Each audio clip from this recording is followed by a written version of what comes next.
ആമേൻ ആമേൻ. യേശുവിൻ്റെ ഏറ്റവും പ്രിയമുള്ള കുഞ്ഞെ, യെശയ്യാ 30:18, നിന്നോട് ഔദാര്യം കാണിക്കാൻ കർത്താവ് കാത്തിരിക്കുന്നു.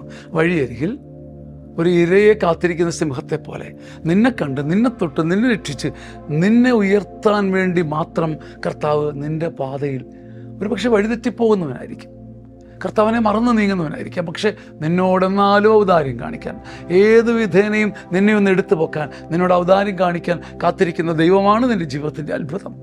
നീ വഴിവിട്ട് പോയി, വഴി മാറിപ്പോയി, തന്നിഷ്ടത്തിന് പോയി, തോന്നിയ വഴിക്ക് പോയി, എന്നിട്ടും ഔദാര്യത്തോടെ നിന്നോട് ഔദാര്യം കാണിക്കാൻ കാത്തിരിക്കുന്ന ദൈവം പതിയിരിക്കുകയാണ് പാതയിൽ.